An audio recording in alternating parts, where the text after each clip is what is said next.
Menurut saya sih harusnya di stop dulu membandingkannya, karena masing-masing kita garis startnya beda-beda. Kalau ngomong investasi ini, biasanya tuh kesulitan adalah mulainya. Bener ya? Aku tuh sempat punya jargon kayak gini, jangan sampai cari duitnya setengah mati, ngabisinnya setengah sadar. Nah, Mbak Nani yang keluar kata yang kunci itu disiplin. Itu yang kebanyakan orang nggak punya.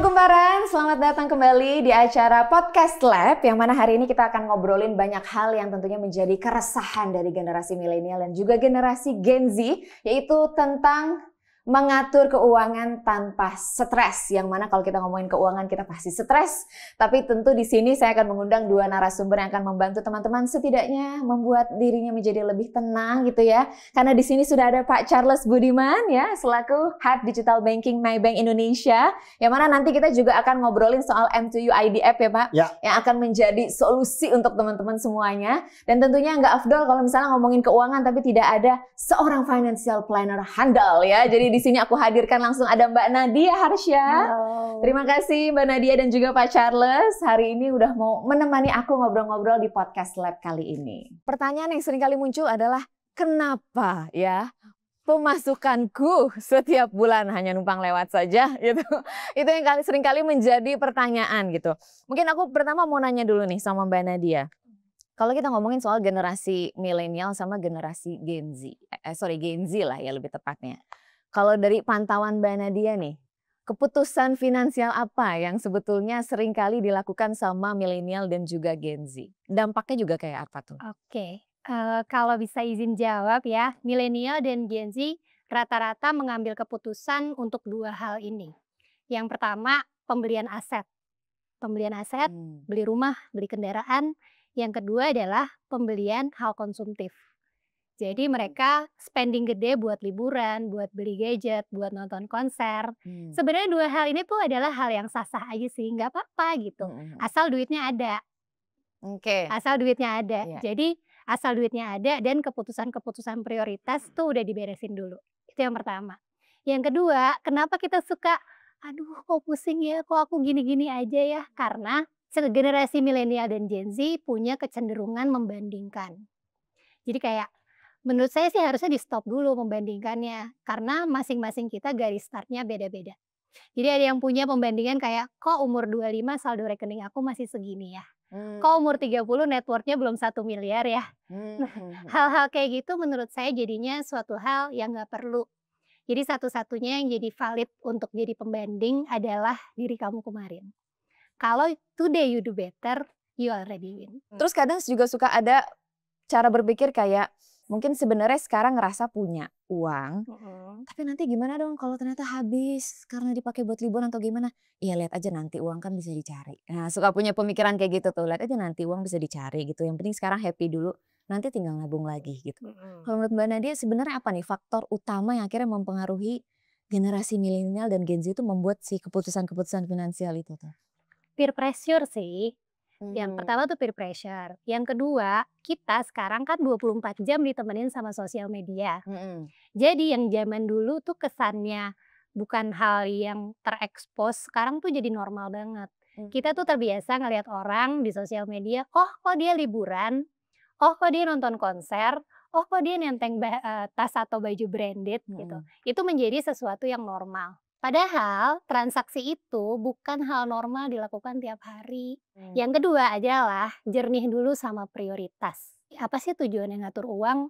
Apakah kita ingin menjadi paman gober yang berenang di lautan? Itu kan lautan uang itu kan enggak ya. Jadi menurut saya teman-teman Gen Z dan milenial, mari kita sabar dulu, pelan-pelan nikmati prosesnya. Terus kadang apalagi kalau kita ngomongin soal gaya hidup atau fashion ya gitu. Fashion itu kan geraknya cepet ya gitu. Oh sekarang lagi zamannya baju begini gitu. Rasanya pengen beli gitu. Terus sekarang pun tersedia hal-hal yang kayaknya memudahkan kita untuk ya bisa dibilang utang dulu deh gitu. Yang penting nanti kan gue bayar gitu. Yang penting barangnya ada dulu nih sekarang di genggaman gitu. Daripada akhirnya uangnya dialokasikan buat investasi. Dan ini sebenarnya valid. Karena kalau kita mengacu ke survei ya dari KIC dan Ziggy, itu menunjukkan mayoritas 61% Gen Z itu menggunakan kredit dan juga pay later gitu untuk bisa membeli kebutuhan itu tadi fashion ya. Fashion itu nomor satu Pak, dibanding makanan, sandang, pangan kita punya fashion yang nomor satu.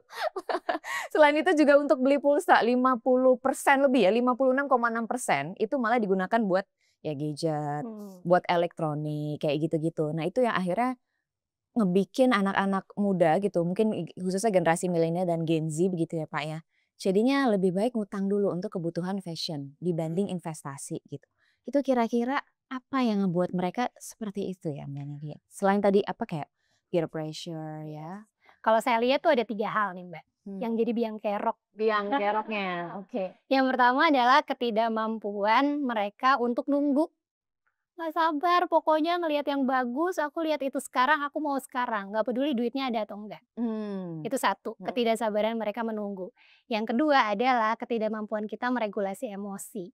Anak zaman sekarang kalau lagi sedih, butuhnya self healing. Kalau lagi seneng, self reward. Iya, suka duka kita keluarkan uang itu ya.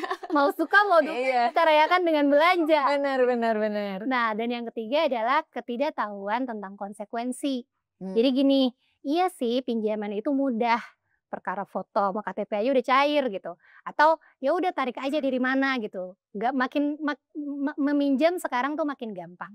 Tapi kadang yang suka kurang disosialisasikan adalah konsekuensinya. Berani pinjam berani bayar loh. Kalau udah berani pinjam ada yang dikembalikan, ada juga konsekuensi lain, ada bayarnya lebih gitu. Sebenarnya lebih kepada pemahaman bahwa kita tuh hidupnya nggak cuma hari ini, tapi rezekinya bisa jadi datangnya hari ini. Jadi rezeki yang kita dapat bijaknya nggak dihabisin semua. Ada yang disisihkan untuk membayar diri kita di masa depan. Itu sih yang harus ditanamkan. Kalau dari Pak Charles sendiri nih, melihat mungkin dari helikopter view-nya nih Pak, sebenarnya apa aja peluang dan tantangan yang sebetulnya dihadapi sama generasi milenial dan juga Gen Z. Ini tadi Mbak Nadia kayaknya bisa baca pikiran saya deh. Saya dengerin kalian senyum-senyum bener banget. jadi memori dulu saya waktu muda kayak gitu juga ternyata. Tapi sekarang setelah melewati masa itu baru bisa look back dan understand juga kenapa sekarang kayak begitu. Tapi kembali ke pertanyaan Mbak tadi, milenial dan Gen Z. Mungkin sebelum masuk di detail, let's agree dulu definisinya apa sih sebetulnya milenial dan Gen Z itu sendiri gitu ya. Karena dari situ tantangannya juga beda-beda nih Mbak. Kalau Gen Z itu sebetulnya kalau udah yang lingkungan orang udah kerja, itu sampai dengan umur usia 27. Normally biasa 24 sampai 27 lah gitu ya yang udah masuk ruangan kerja. Milenial ini gede sebetulnya dan nggak bisa langsung kita pukul rata. Milenial tuh dari usia 28 sampai dengan terakhir tuh udah 44 tahun ini.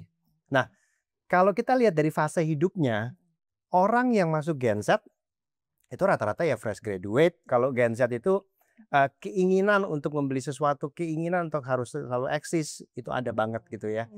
Milenial tergantung juga nih yang fase yang mana nih. Kalau saya lihat umur 28 sampai dengan 34 masih kayaknya ya Pak. Itu milenial masih ada kecenderungan itu, tapi sebagian juga udah mulai ada yang nikah. Misalkan ada juga yang udah mulai punya anak. Nah itu challenge-nya beda lagi. Udah mulai mikirin, ini anak nanti bakal sekolah di mana, kemana gitu kan. Uang gaji masih segini doang juga, nih nabung gimana caranya. Belum udah mesti mikirin beli rumah. Betul. Ya kan, rumah sekarang mau tinggal di Jakarta, gila harganya udah mahal banget gitu kan.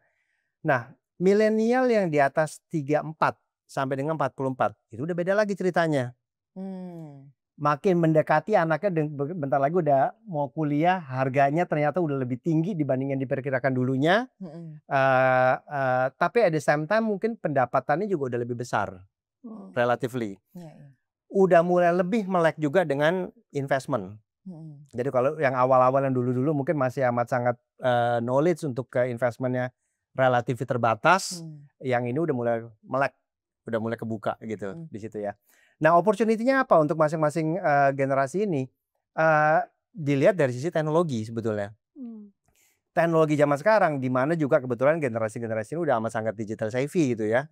Itu banyak dari teknologi itu bisa menolong mereka sebetulnya di situ untuk mengatur planningnya dan juga expense-nya juga di situ. Sekarang semua udah serba canggih. Ya. Apalagi kalau udah ngomongin teknologi, kita tuh serasa punya kayak personal assistant, financial personal assistant malah lebih tepatnya gitu untuk bisa mengatur keuangan itu gitu. Nah, kalau dari sisi M2U nih Pak, teknologinya dimanfaatkan seperti apa tuh Pak untuk ngebantu si generasi milenial dan juga Gen Z ini? Mungkin sebelum langsung nyemplung ke teknologi ya, saya mau share sedikit yang di Maybank ini kita melakukan perubahan yang lumayan drastis. Ada lagi nih, dari sisi produk perbankan dulu nih.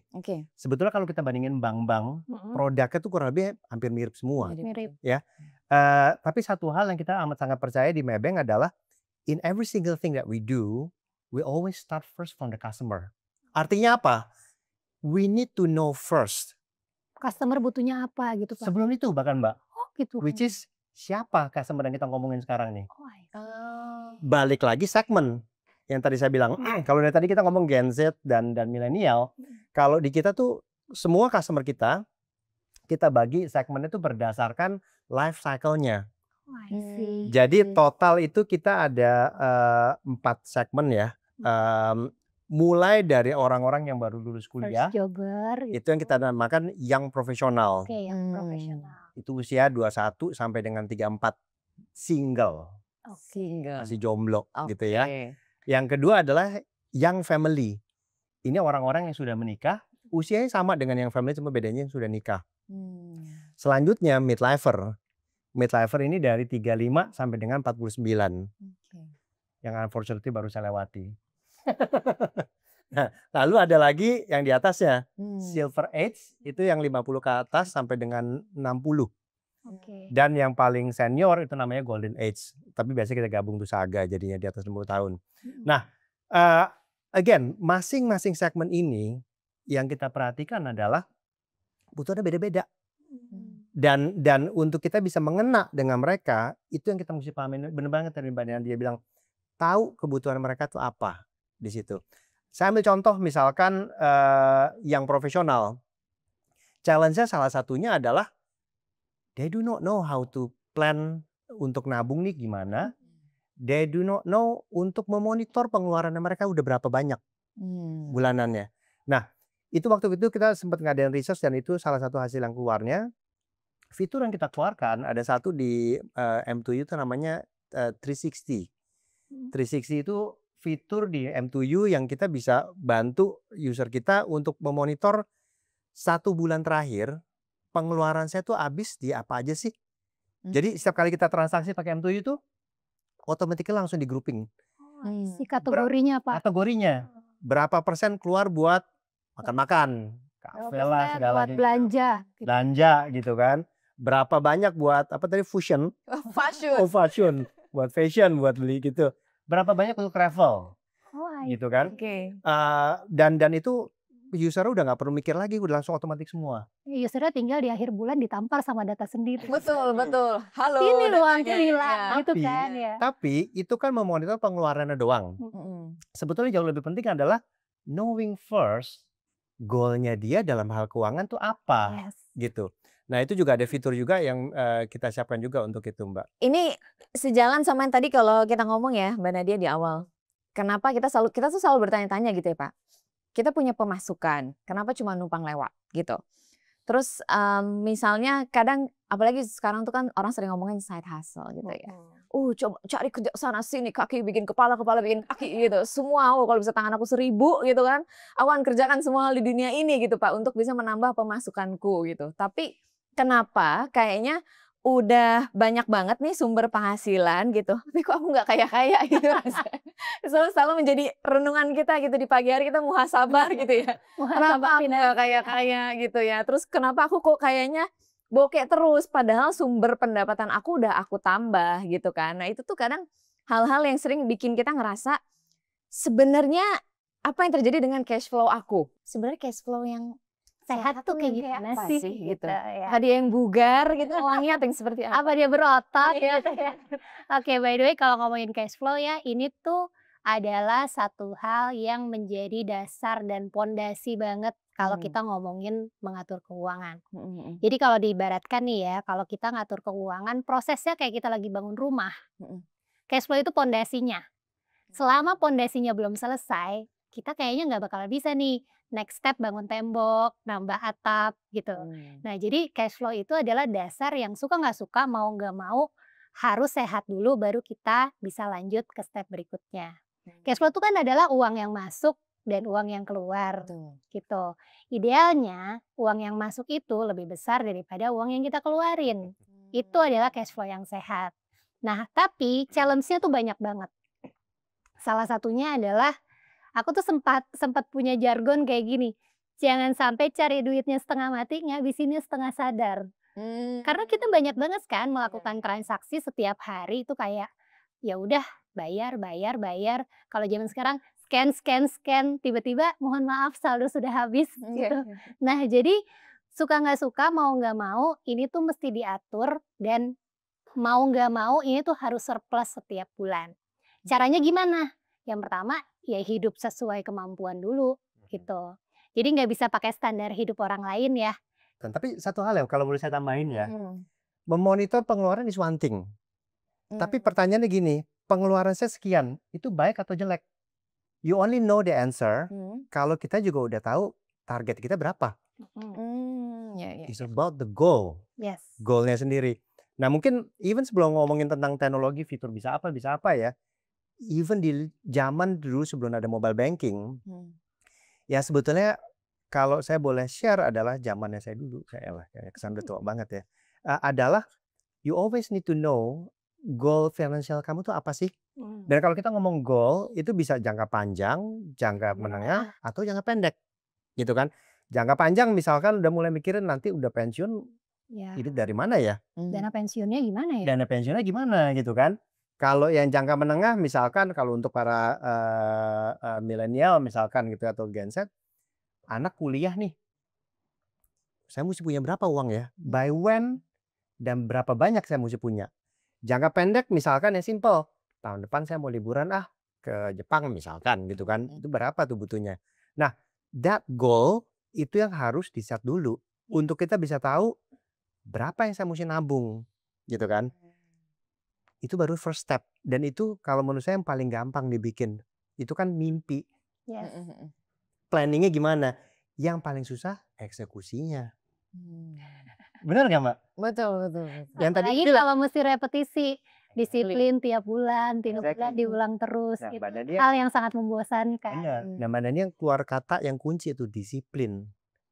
Itu yang kebanyakan orang nggak punya. Begitu gaji masuk udah serasa kayak anak wush. Gajinya cepet banget tuh, 2 menit hilang gitu kan ya. Nah, disinilah peran teknologi bisa main nih Mbak. Saya nambahin dikit lagi fitur yang tadi saya bilang 360 itu tadi ya. Tadi kalau yang saya bilang kan memonitor pengeluaran. Ada satu lagi di 360 ini yang menurut saya menarik banget. Kita bisa masuk ke M2U, masuk ke 360 itu kita bilang, ini saya mau menabung untuk goal jangka panjang. Tenornya bilanglah dalam waktu 20 tahun mendatang saya mau punya uang sekian. Gitu ya. Kasih saya advice, ini gimana caranya nabungnya? Wah, profesi saya terancam. Iya betul. Saya baru mau ngomong. Siap-siap Mbak Nadia ya. Pernah. Nah, langsung dikasih tuh sama M2U. Kalau memang mau ngumpulin segini dan juga ditanya juga profile risknya seperti apa? Apakah orang yang berani ngambil risiko tinggi atau yang menengah atau sedetail itu ya Pak? Sedetail itu. Kalau misalkan kita bilang, oh saya berani kok yang nekat gitu ya, risiko tinggi, dijabarkanlah produknya apa aja yang cocok gitu. Yang cocok gitu kan. Masuk ke reksadana tapi reksadana yang risiko lebih tinggi gitu kan.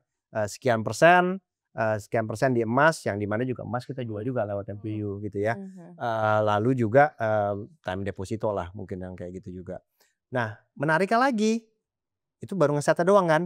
Setelah kita klik, setiap bulan. Dia ingetin Pak? Bukan ingetin, langsung di reserve uangnya. Oh, sudah tidak mengingatkan. Iya, exactly. Ingatkan, jadi dipaksa untuk berjalan. Exactly. Yang saya selalu suggest adalah untuk orang-orang yang bekerja, kan gaji kan selalu tanggalnya sama, relatively, ya kan. Setelah di tanggal terima gaji, pas terima gaji, uangnya langsung di reserve. Yes. Artinya apa? Biasakanlah kalau kita mau ngomong nabung, memanage cash flow, harus disiplin sisihkan dulu uang untuk tabung. Sisanya untuk kebutuhan sehari-hari, sisanya lagi baru untuk lifestyle gitu kan. Nah cuman balik lagi dari sisi teknologi yang bisa ngebantu adalah disiplinnya itu. Tanpa kita ribet mesti nginget-nginget. Iya. Itu penting sih. Terus ada juga nih Pak, kalau tadi balik lagi ngomongin di awal, dari survei banyak banget yang pakai kartu kredit. Ada orang yang bilang kartu kredit itu jebakan, gitu ya. Karena kok utang sih gitu ya. Kayaknya orang tuh mindsetnya kartu kredit sama dengan utang. Kalau pendapatnya Pak Charles gimana nih Pak dengan stigma-stigma itu? Saya lebih sependapat bahwa kredit card jangan selalu dilihat dari sisi negatif, ya malah banyak positif ya kalau saya lihat. Yang asal ada beberapa syaratnya nih. Satu, kita juga mesti tahu setiap bulan tuh maksimal kita berapa ya mau kita spend menggunakan kredit card. Kemampuan kita. Supaya untuk mastiin jangan sampai pendapatan sekian, keluar sekian gitu kan. Kedua adalah jangan pernah lupa bayar. Dalam arti gini, kalau telat jatuh tempo, kena bunga di situ. Hal yang lain juga sebetulnya yang menarik dari kredit card adalah kayak di kita kredit card Maybank itu kalau kita pakai kita dapat poin reward. Poin rewardnya bisa ditukar ya Pak? Poin rewardnya bisa ditukar. Saya misalkan kalau lagi masa liburan anak sekolah demen travel gitu ya, bisa saya tukar ke tiket pesawat gitu kan. Tapi itu penggunaannya betul-betul harus dijaga di situ, jangan sampai boncos. Itu sih. Kalau aku boleh nambahin, sebenarnya utang atau pengambilan kredit dari kacamata perencana keuangan tuh boleh kok. Boleh asal yang pertama dia paham dan mampu bayar. Yang kedua, rasio cicilannya itu nggak lebih dari 30% penghasilannya dia. Dan yang ketiga adalah idealnya nih mengambil utangnya menjadi aset yang produktif gitu. Nah, kalau soal kartu kredit, ya itu lagi prinsipnya adalah berani utang, berani bayar. Tapi kalau kayak kartu kredit sama pinjaman tuh perbedaan spesifiknya tuh di mana tuh Mbak Nadine? Sebenarnya kalau kartu kredit itu adalah untuk pembayaran-pembayaran yang jangka pendek setiap bulan selesai dibayarkan. Ataupun kalau mau dijadiin cicilan yang lebih panjang itu ada jangka waktu terbatasnya. Nah, sementara untuk kredit yang lain misalnya pinjaman gitu. Nah, ini biasanya tenornya lebih panjang. Nah, penggunaannya juga beda gitu. Jadi teman-teman untuk hal-hal yang sifatnya konsumtif tuh boleh pakai kartu kredit, tapi pastikan langsung dibayar. Tapi kalau untuk pinjaman misalnya kredit tanpa agunan, itu biasanya termnya lebih panjang gitu. Penggunaannya ini agak beda, misalnya kayak contoh, oke saya punya rencana renovasi rumah, mau ambil pinjaman. Kebetulan kayaknya kita akan bisa membayar ini dalam termin kurang lebih 3 tahun. Nah, jadi penggunaannya instead of pakai kartu kredit, nanti dia kan kena bunga lebih tinggi gitu. Makanya lebih baik pakai kredit tanpa agunan. Nah, balik lagi ke soal M2U tadi tuh Pak. Apakah soal penggunaan kartu kredit ini juga akan dibantu oleh M2U untuk penggunaannya supaya lebih bijak? Di M2U kredit card itu nih kalau kita ngomong kredit card life cycle-nya panjang juga nih. Mulai dari apply untuk kredit card dan penggunaan dan memonitor. Ya kan? Di M2U even untuk kita apply kredit card juga bisa. Jadi kalau kita nasabah maupun non nasabah Maybank, mau pengen punya kartu kredit Maybank bisa pakai lewat M2U. Jadi nggak usah datang ke bank lagi. Nggak tanda tangan banyak. Dan nggak usah pakai aplikasi berbeda ya Pak. Jadi udah di situ aja ya. Apply, tinggal tunggu keputusan nggak lama. Kalau udah dikasih bisa aktivasi langsung juga lewat M2U. Iya. Situ. OTW download sih. Bungkus. Jadi bukan cuman cash flow-nya ya Pak yang dibantuin, tapi tadi kalau mau bikin kartu kredit gitu, even bukan non nasabah gitu ya Pak, non nasabah bisa dibantu di situ, prosesnya cepat gitu ya. Cash flow-nya tadi dengan bijak dibantuin, penggunaan kartu kredit dengan bijaknya juga dibantuin ya Pak ya. Benar. Jadi ini saya membayangkan kalau ada generasi milenial atau Gen Z yang mungkin baru mau mencoba untuk mengatur keuangan dengan baik, mungkin baru merasa ketampar nih Pak, saya butuh mengelola gitu ya, clueless, harus minta bantuan ke siapa, semuanya tuh ada di satu aplikasi ini gitu. Dari mulai misalnya soal nabung-menabung, mengatur cash flow, terus mungkin tadi ada soal bahas kredit gitu ya, terus pinjaman, kemudian bahkan dari investasi gitu. Jadi ibaratnya udah tinggal duduk tenang gitu ya, dilihat permasalahannya apa, goals kamu apa gitu, terus nanti dikasih suggestionnya, ini ya, dielus-elus ya, dipuk-puk gitu ya Pak. Ini ya sayang ya, ini rekomendasinya gitu untuk kamu begini. Terus kalau misalnya ini, kalau kita bicara soal generasi milenial sama Gen Z nih Pak. Senang sekali bicara yang namanya progress gitu. Nggak apa-apa, small progress is still progress gitu ya katanya. Nggak apa-apa, harus punya small win setiap hari. Itu berarti dari M2U juga bisa kelihatan ya Pak. Misalnya nih goalsnya di angka 100 juta gitu Pak. Dalam kurun waktu misalnya 3 bulan gitu pengen ngumpulin.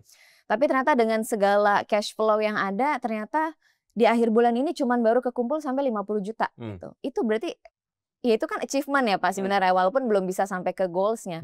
Itu tetap ada grafik dan datanya gitu Pak? Iya, dikasih lihat semua ini kasih lihat situ. Oh oke. Jadi betul-betul clear buat pengguna M2U bisa ngeset goalnya apa, eksekusinya kayak gimana.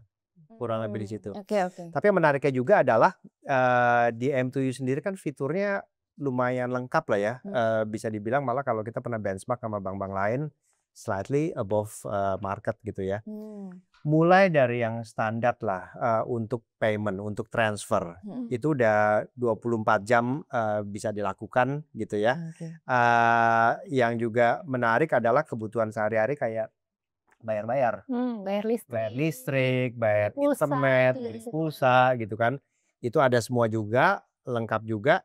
Nah, ada satu yang saya harus lakuin kita above the market adalah untuk bagian investment. Oh gitu, bagian wealth.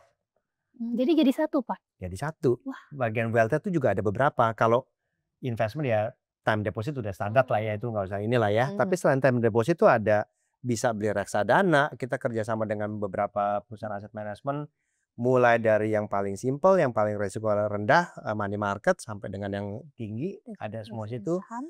Ada yang dolar, ada yang rupiah juga. Zaman sekarang juga lagi terkenal sustainability. Nah itu kita juga nyediain juga reksadana yang sifatnya untuk sustainability gitu kan. Lalu juga ada juga secondary bonds, primary bonds dan secondary bonds juga bisa dibeli juga di M2U. Last but not least, ini salah satu yang kita lumayan bangga karena kita salah satu bank yang pertama dulu menyediakan emas digital. Salah satu hal yang sering banget diomongin sama anak-anak sekarang gitu ya, apalagi yang mungkin baru bekerja dan punya penghasilan gitu, terus mungkin lihat ke sosmed gitu ya, terus kayaknya kok orang udah pada investasi sana sini ya, balik lagi lah gitu, kita melihat hidup orang lain terus kadang pengen coba tapi bingung investasinya apa dulu gitu ya, apalagi kalau masih baru mau mulai investasi disuguhkan dengan nama saham, reksadana, obligasi, itu semua apa, tolong jelasin ke aku gitu, bedanya apa gitu. Sebenarnya ada prasyarat ya sebelum bisa mulai investasi. Salah satunya udah disebutin tadi, ada duitnya dulu. Betul. Ada duitnya dulu, artinya cash flow tiap bulan udah positif. Dia udah bisa menyisihkan sekian dari pendapatan untuk masuk ke tabungan atau masuk ke investasi. Yang kedua adalah ada tujuannya dulu, mau investasi buat apa gitu. Karena kan kalau kita hanya masukin uang tanpa tahu targetnya berapa, itu analoginya kayak kita lagi lari, tapi nggak tahu garis finishnya di mana. Jadi karena nggak tahu garis finish di tengah-tengah, ya udahlah berhenti aja capek gitu. Kalau kita tahu tujuannya untuk apa dan targetnya berapa, biasanya kita jauh lebih fokus untuk kumpulin uang di investasi tersebut. Yang ketiga adalah ada ilmunya. Paham dulu investasinya mau yang mana. Biasanya untuk teman-teman yang baru mulai investasi, saya selalu sarankan jangan sampai kapok.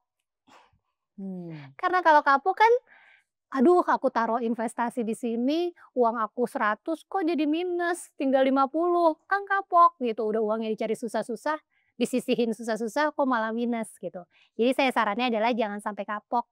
Mulai dari investasi yang kira-kira nggak terlalu fluktuatif.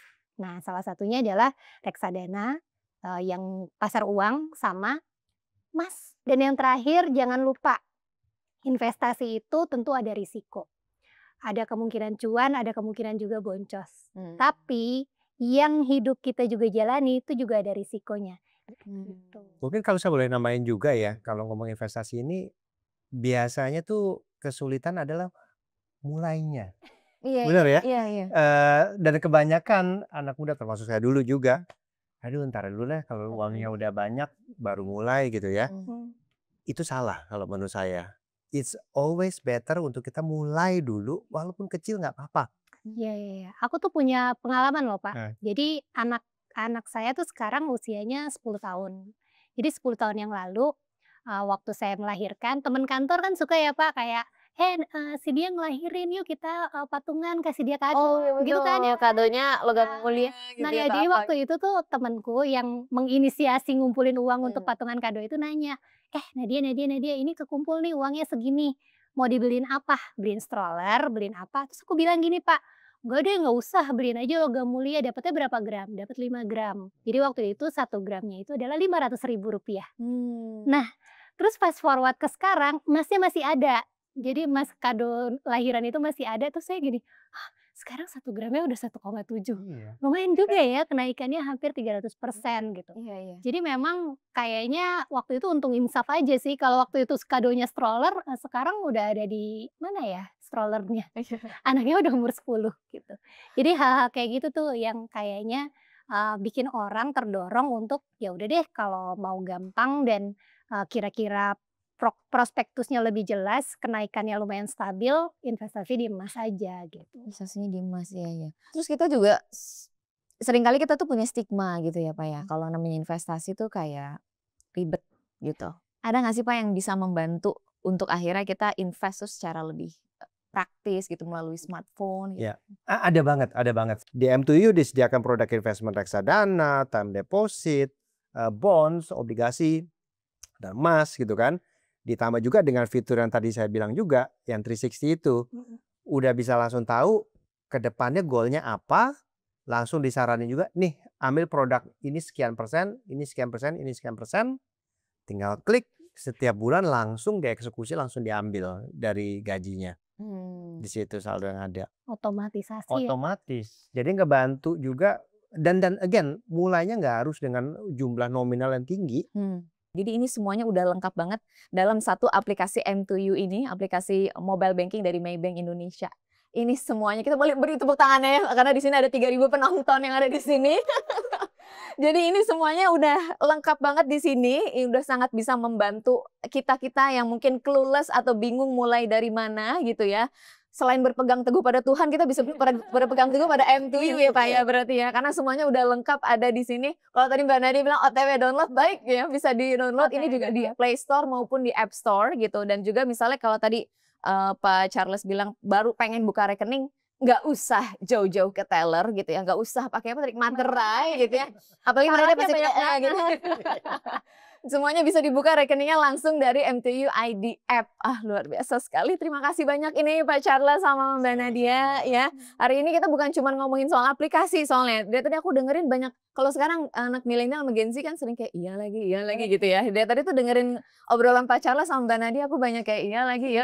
Iya lagi. Sambil belajar gitu ya. Terima kasih banyak Pak Charles ya, Mbak Nadia udah sharing banyak sekali insight ke kita gitu. Mulai dari soal mengatur cash flow gitu, terus bicara soal tadi kredit, pinjaman, investasi, semuanya lengkap banget ada di M2U ID App. Sampai bertemu kembali di podcast Lab berikutnya teman kumparan, dan sampai jumpa. Thank you. Thank you.